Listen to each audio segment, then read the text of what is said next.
El cielo proclama la gloria de Dios, el firmamento pregona la obra de sus manos. El día al día le pasa el mensaje, la noche a la noche se lo susurra. Sin que hablen, sin que pronuncien, sin que resuene su voz, a toda la tierra alcanza su pregón y hasta los límites del orbe su lenguaje. Salmo 19.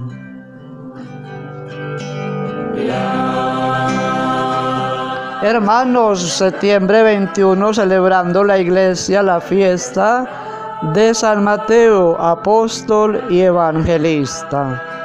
En el nombre del Padre, y del Hijo, y del Espíritu Santo. Amén.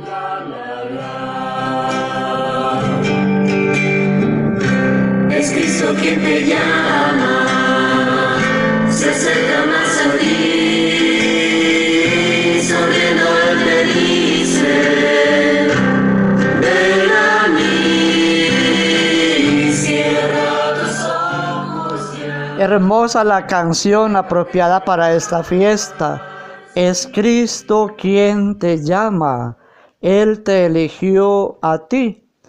Es lo que vamos a escuchar en la narración del Evangelio de San Mateo 9, del 9 al 13. Es el llamamiento del Señor Jesús a Mateo. En aquel tiempo vio Jesús al pasar a un hombre llamado Mateo sentado al mostrador de los impuestos y le dijo: sígueme. Él se levantó y lo siguió. Y estando en la mesa en casa de Mateo, muchos publicanos y pecadores que habían acudido se sentaron con Jesús y sus discípulos. Los fariseos al verlo preguntaron a los discípulos: ¿cómo es que su maestro come con publicanos y pecadores? Jesús lo oyó y dijo: no tienen necesidad de médico los sanos, sino los enfermos.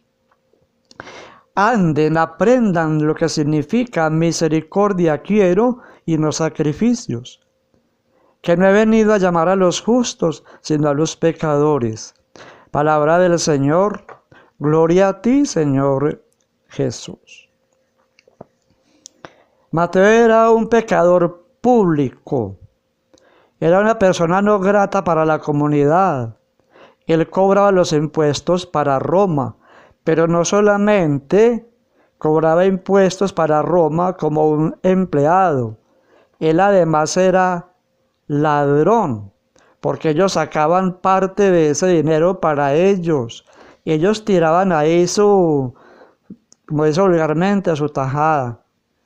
Y ellos eran odiados por la sociedad. Nadie los quería. Eran llamados pecadores públicos. ¿Cómo el Señor se fija en él? Para que sea de sus apóstoles. Pero ¿quién entiende eso? ¿Acaso él no es el santo de Dios? Él debe rodearse de la sociedad más selecta del pueblo.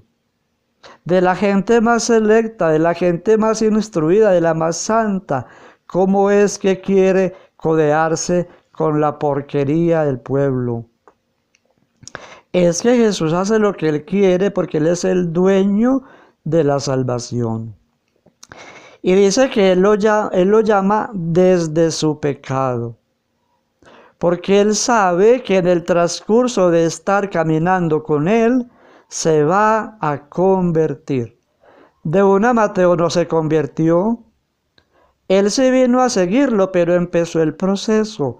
Y Él poco a poco fue conociendo al Señor y escuchando sus predicaciones y su buen ejemplo, y llegó a dar la vida por Él. Pero fue un proceso, queridos hermanos. Hermanos, ¿usted cuándo va a empezar el proceso del seguimiento a Jesús? Porque muchos dicen: yo para qué voy a la iglesia, a un grupo bíblico, a un grupo de evangelización. Yo soy pecador, pecadora. Pues por eso, hermano, ¿acaso Mateo fue santo cuando Jesús lo llamó? Él nos llama desde nuestro pecado. Lo que pasa es que cuando sentimos a veces la chispita del llamado de Dios a estar con Él, el mundo nos llama por otro lado y no queremos desacomodarnos de nuestra vida.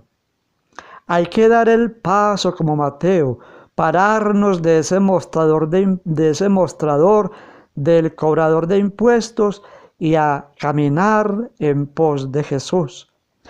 La vida de Mateo antes y después de encontrarse con Jesús fue totalmente distinta. Todo encuentro con Jesús es un cambio radical en la vida.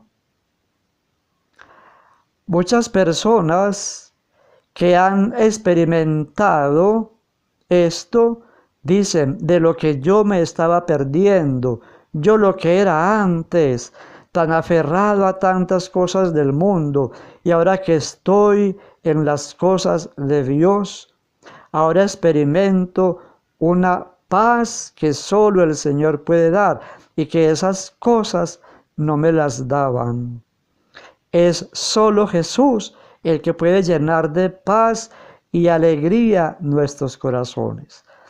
Así como llamó en aquel día a Mateo sentado en el mostrador de los impuestos, hoy también nos sigue llamando a que nos paremos de nuestra envidia, a que nos paremos de nuestra ira, nos paremos y como Mateo dejemos nuestra pereza, dejemos nuestro orgullo, nuestros resentimientos, nuestra vanidad. Dejemos nuestro mundo de robo, de estafa, de trampa, de chantaje. Dejemos la lujuria, la soberbia, la avaricia, la murmuración. Parémonos de ese mostrador donde estamos nosotros, de ese mostrador de la maledicencia, de la frialdad espiritual, de la borrachera y de todo cuanto pecado, especialmente del egoísmo. Tenemos que pararnos de ese mostrador de pecado y seguir a Jesús.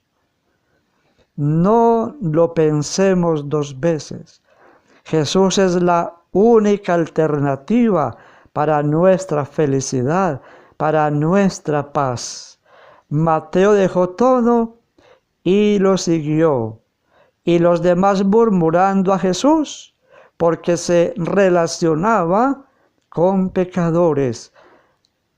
No critiquemos a una persona que estando en pecado llega a buscar de Dios, porque está sediento y él tiene derecho a buscar del agua de la salvación. Pero ¿cuántos de nuestros hermanos que están en el pecado no acuden a la iglesia queriendo salvarse por miedo a la murmuración de los que estamos ahí, entre comillas, buenos? Y estos que quieren acercarse al Señor no lo hacen porque nosotros los estamos señalando. Y ese, ¿por qué viene aquí si es un pecador o una pecadora? Jesús es el Señor y Él es el único con derecho a juzgar, porque Él ve lo más íntimo de nuestros corazones. En el nombre del Padre, y del Hijo, y del Espíritu Santo. Amén.